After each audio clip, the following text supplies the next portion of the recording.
Hilda, seja muito bem-vinda ao Congerre Digital. É uma honra poder estar, né, contando com a sua colaboração. Sei que a sua agenda é super difícil, né? A sua agenda é bastante. Você tem muitos compromissos e tirou, né, um tempo para poder, né, estar gravando esse conteúdo com a gente. Então, primeiramente, eu quero agradecer, né, muito aí a sua disponibilidade, viu?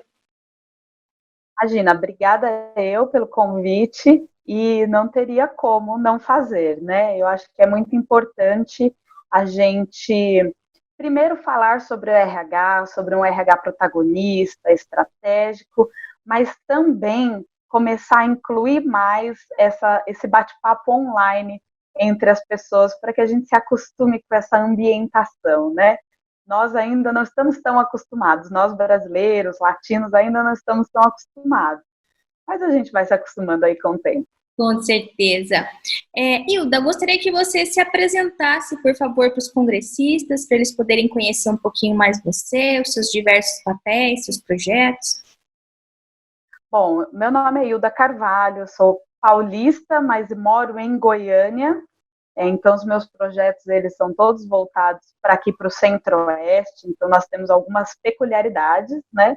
E talvez você possa ir me ajudando aí também com o seu universo, tá? Bom, eu tenho um propósito de vida que, quando eu descobri esse propósito, foi um marco na minha vida e fez com que tudo andasse mais fácil, né? Mais fluido, que é fazer a diferença na vida das pessoas através do desenvolvimento e educação. Eu acredito muito tanto no desenvolvimento quanto na educação. Acredito que é assim que a gente faz as pessoas crescerem. E como é que eu faço isso? Bom, há 6 anos eu atuo na Talentos, com desenvolvimento organizacional nas empresas, com capacitação de profissionais de RH, e também atuo em 2 projetos sociais, que é o grupo de Mãos Dadas, que atua em comunidades de alta vulnerabilidade aqui em Goiânia, e também com a Sempreende, que é uma escola de empreendedorismo. Então, o que eu faço? Eu faço gestão de projetos de e-learning corporativos na Talentos e também faço algumas consultorias presenciais específicas em RH estratégico, RH protagonista, em planejamento estratégico de RH.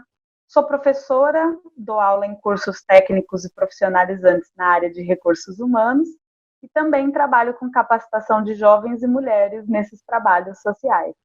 E para isso, eu tenho alguns hard skills que me ajudam nesse interim.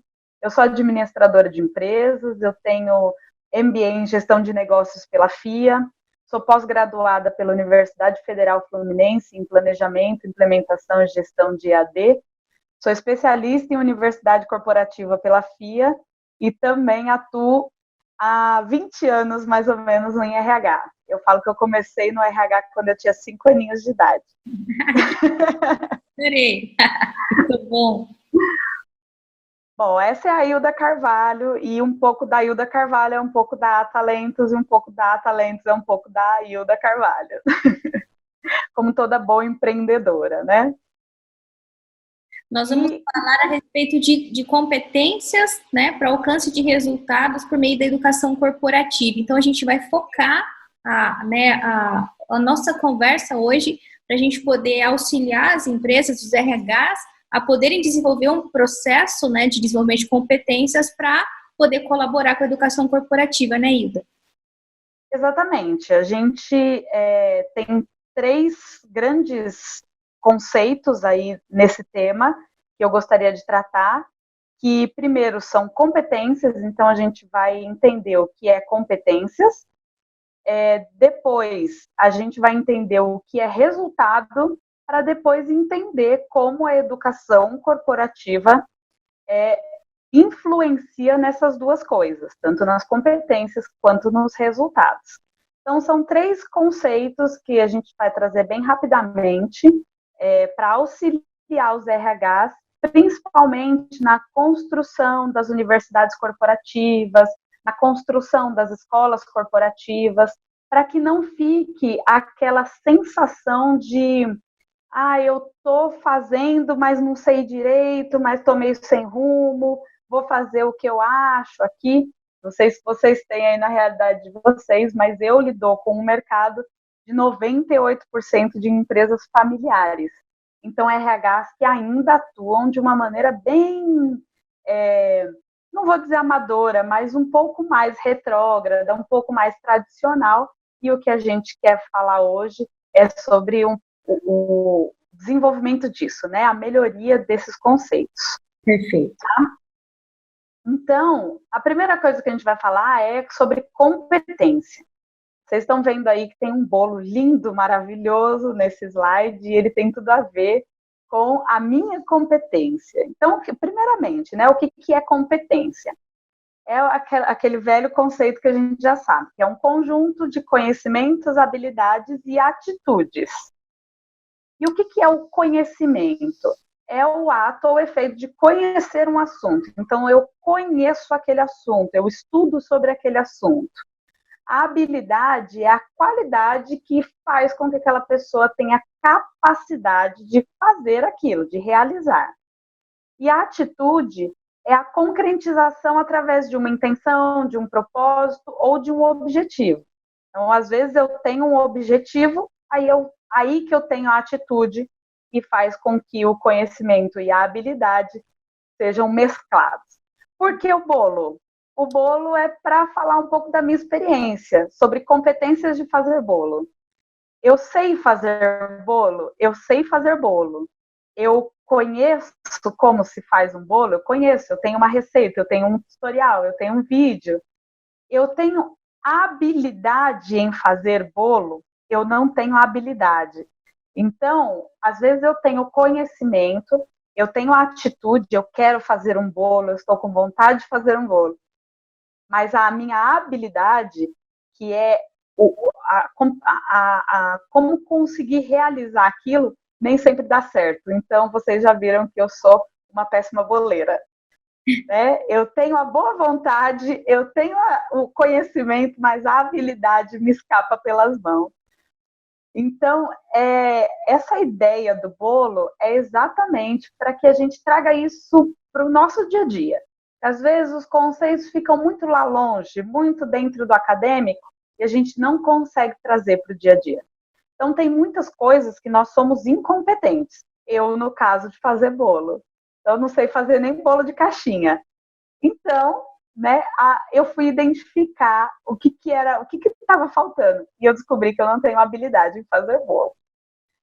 O segundo conceito que eu acho que é importante a gente trazer também é a questão dos resultados.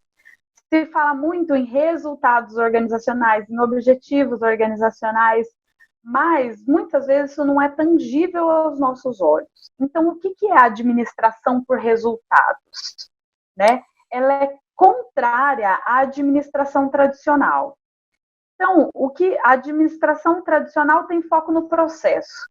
Né? A gente sabe que um pouco da administração tradicional a gente ainda precisa evoluir no Brasil, mas a administração por resultados ela vai enfatizar não no processo, mas no objetivo que essa empresa quer alcançar e nos valores culturais dessa empresa.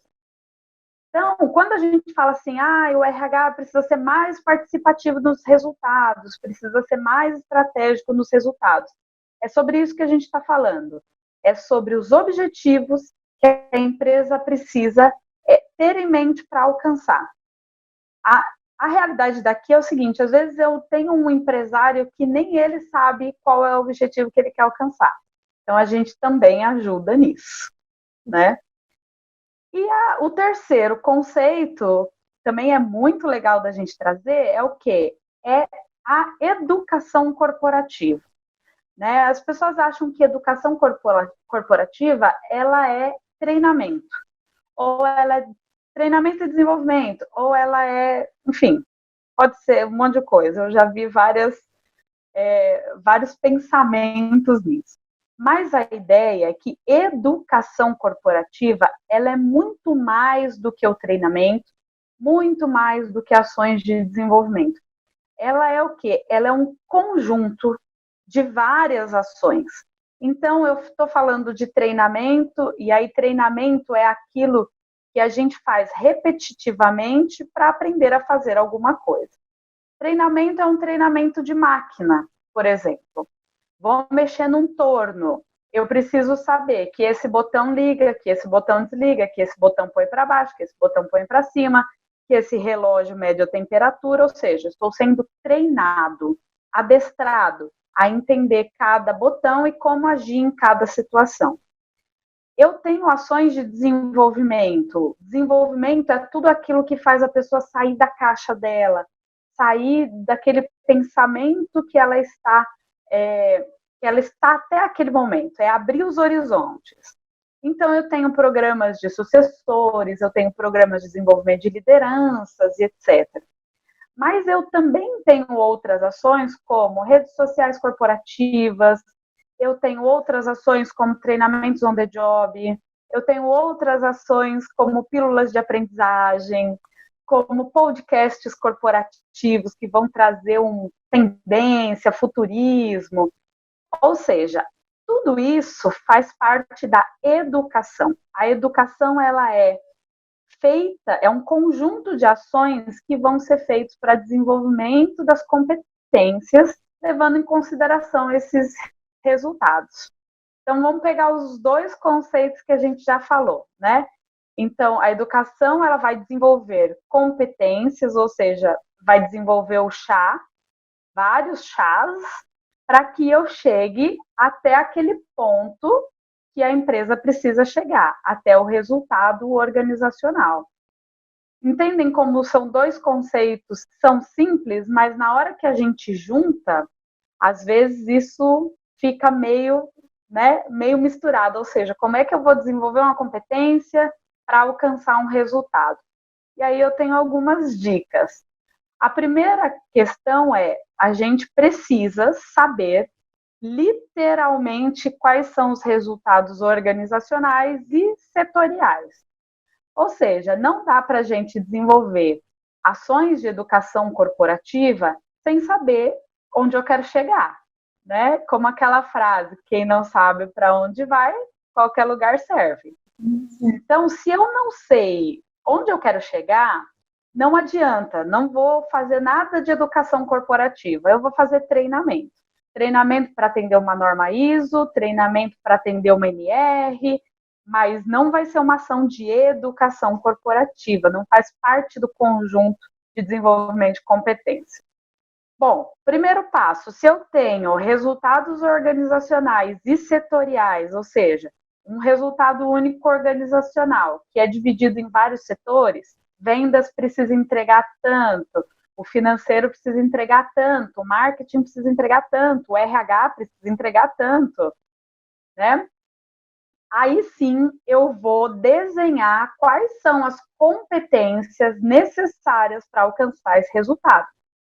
Às vezes, para começar, eu preciso dar um curso, sei lá, numa faculdade, eu preciso trazer um professor para vir desenvolver o conhecimento, porque às vezes as pessoas não têm nem o conhecimento sobre aquele assunto. Então, por exemplo, a empresa vai lançar uma nova linha de produtos. Então, eu preciso trazer um especialista que vai falar conceitualmente sobre esse novo tipo de produto. Aí que depois a gente vai entender qual é a habilidade que eu preciso, e a atitude, ela é pessoal. Então, o que a gente fala de atitudinal, né? O meu atitudinal eu vou desenvolver através de ações de motivação. E aí, motivação, a gente não está falando de dinheiro, a gente está falando de muitas outras coisas que dá uma outra palestra, inclusive, né? Mas a atitude é tudo aquilo que me motiva a fazer aquilo. Então, às vezes eu tenho conhecimento, às vezes eu tenho a habilidade, mas eu não quero fazer.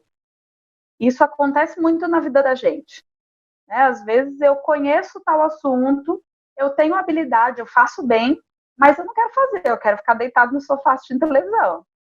Então, a competência não está completa, o conjunto não está completo.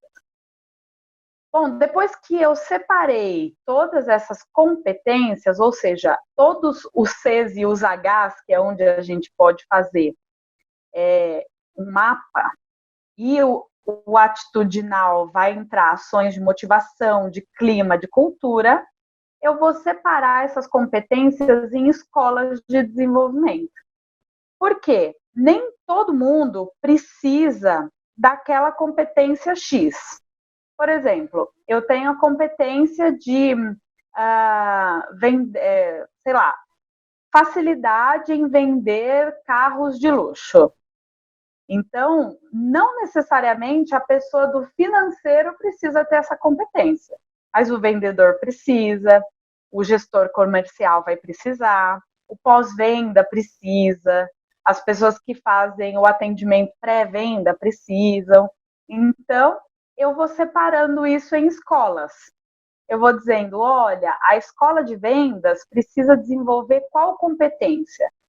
O relacionamento interpessoal, a comunicação com o cliente, a habilidade em vender carros de luxo. Então, eu vou separando isso por públicos, que é o que a gente chama de escolas.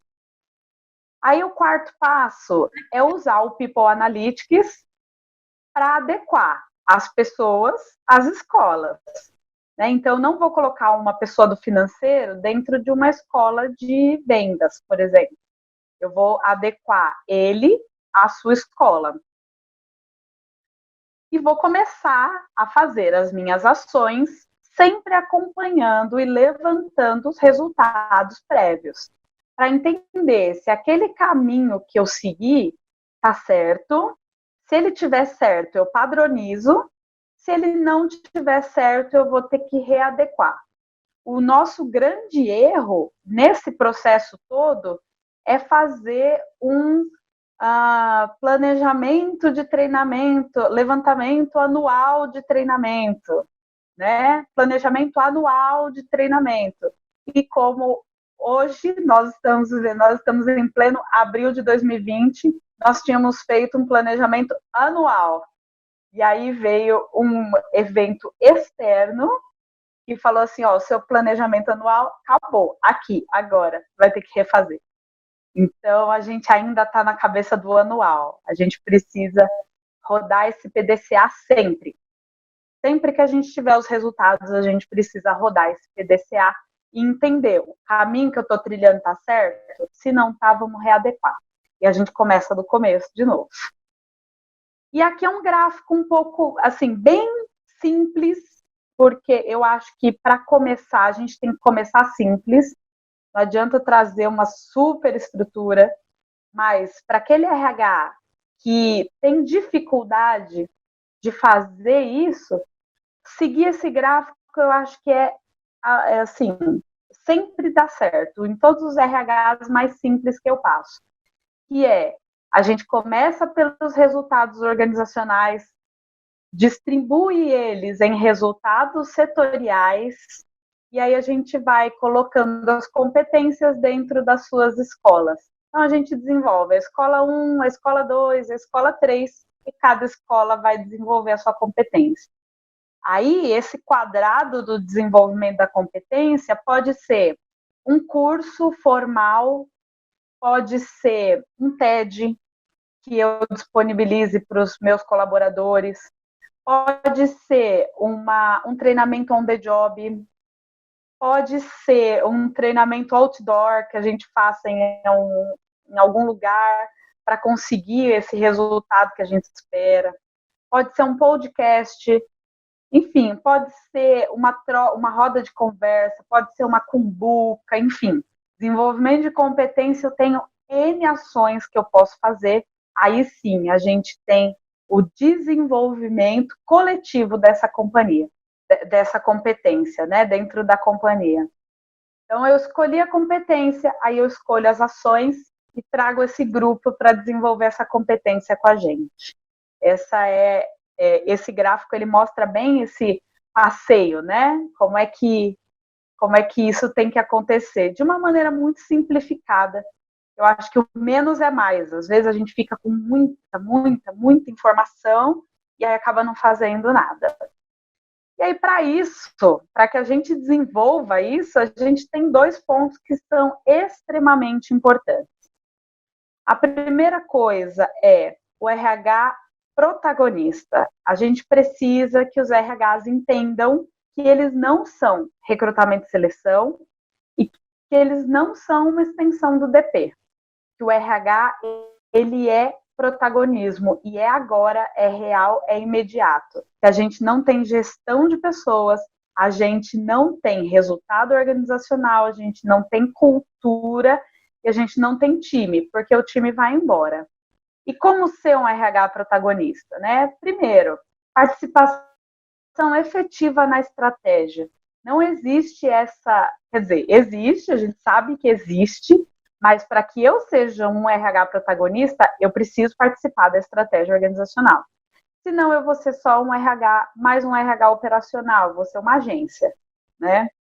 Além disso, eu preciso ter conhecimento profundo do negócio e da tendência, do futuro do negócio. Isso requer do profissional de RH que saia da sua zona de conforto, que saia do seu cobertor quentinho e que vá a campo, sim, pôr a mão na massa. Eu sempre falo, né? Pôr o capacete, melar a bota de graxa lá na produção e entender como é que o negócio é feito, quais são as etapas, quais são as máquinas, por que eles fazem assim, tá dentro do negócio. E o modelo Business Partner, ele é muito adequado a esse ponto. A automatização dos processos operacionais, hoje aquele RH que fazia tudo no papel, tinha aquele monte, pilhas e pilhas e pilhas de papel, não existe mais. Tem que ser, e a LGPD já vai nos obrigar a ser um RH mais automatizado, né? E desenvolver as ações com foco organizacional, no resultado.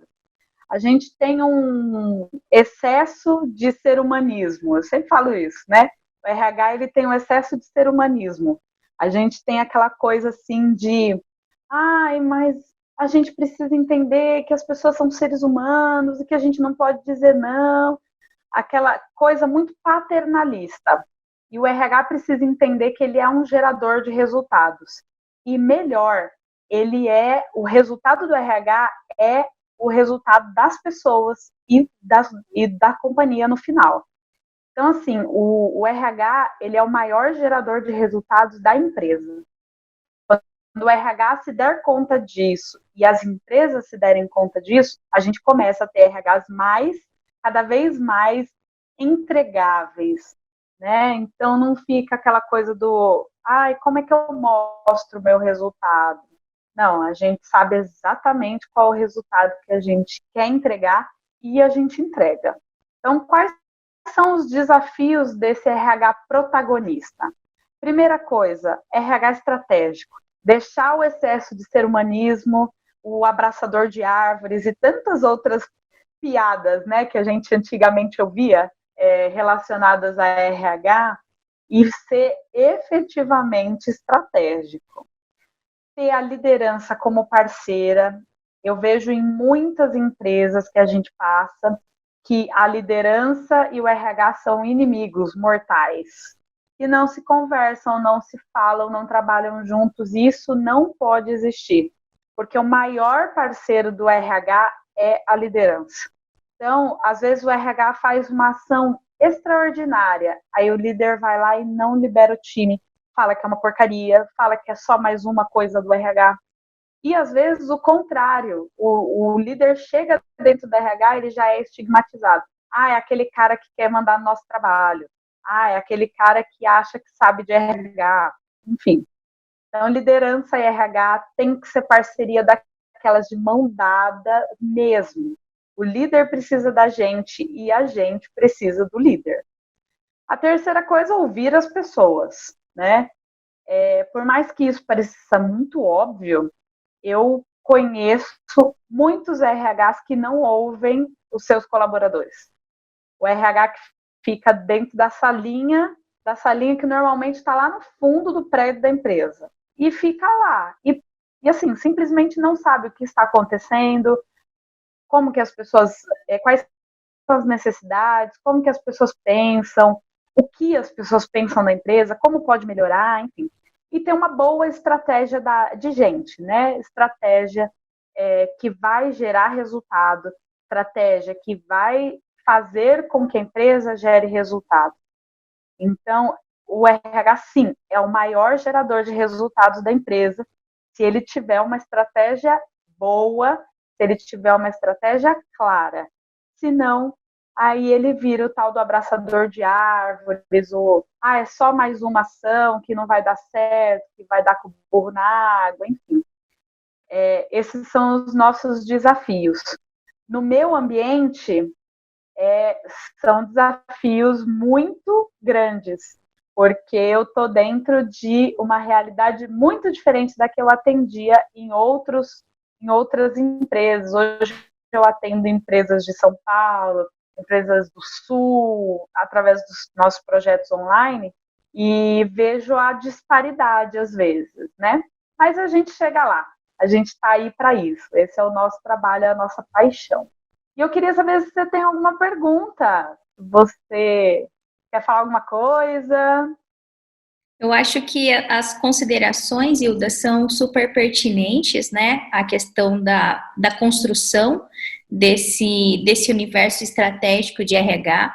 Muitas vezes, né, e muito se fala sobre essa questão da estratégia, do RH estratégico, e eu gosto muito, né, de fazer tentar criar a semelhança da questão da estratégia do RH estratégico, como se fosse um departamento comercial. O departamento comercial, ele é estratégico para a empresa, né? Por que ele é estratégico para a empresa? Porque ele colabora efetivamente com o resultado. Uma empresa não vive sem venda, ela precisa de vender para ela poder ter a sustentabilidade dela. Da mesma forma que ela precisa de RH para ter a sustentabilidade dela. Mas, às vezes, a forma com que se cria as estratégias, elas não têm entrelaçamento, os processos de RH não têm entrelaçamento com a estratégia. Então, às vezes, fica muito essa coisa do modismo, né? O RH precisa fazer parte da estratégia da empresa, das decisões da empresa.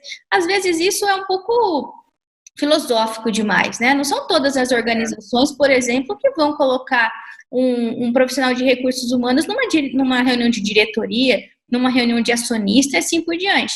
Isso não quer dizer que ele não seja estratégico. Ele só precisa compreender para onde aquela empresa está indo, para ele poder costurar todas as ações de recursos humanos dele para colaborar com aquela estratégia e ter o que vocês, né, os KPIs, e ter os indicadores, os People Analytics, que vão falar para ele se ele está fazendo certo ou não.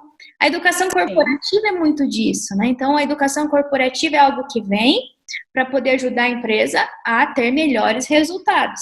Então, é diferente do treinamento, porque o treinamento vem para ajudar a empresa a ter melhores resultados, mas é uma ação pontual. A educação corporativa são várias ações, várias microações, macroações, que no todo vão colaborar com a performance daquela organização, né? Então, e eu sempre falo que, assim, estratégia não é presença, né? Eu quero ser um RH estratégico, mas eu não fui convidado para a reunião do conselho executivo. Gente, estratégia não é presença. Às vezes, e muitas vezes, nem é necessário você estar lá. Às vezes é. Então, vai depender da situação e da companhia. Eu conheço companhias que o RH participa de tudo, absolutamente tudo.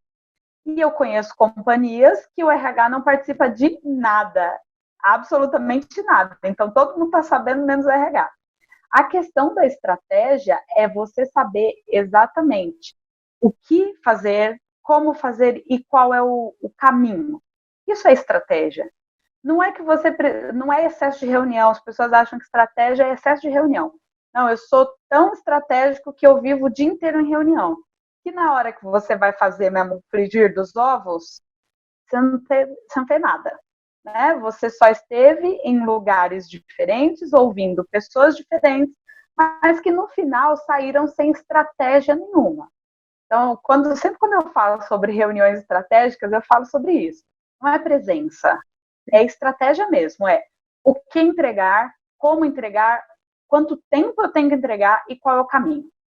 Essas 4 perguntas. Se eu sei essas 4 respostas, eu sou estratégico, eu preciso estar lá.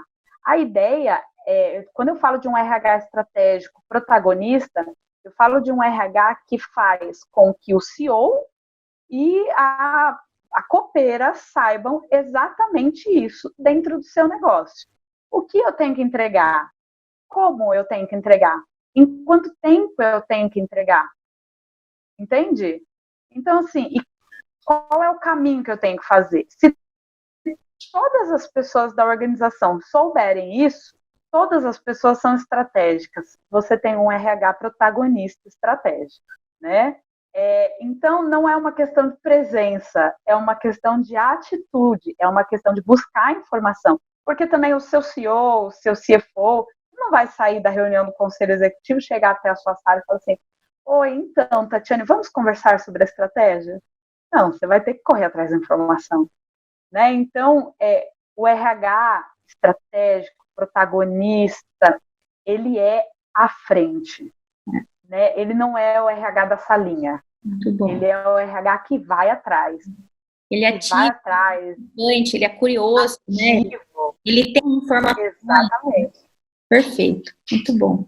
Exatamente.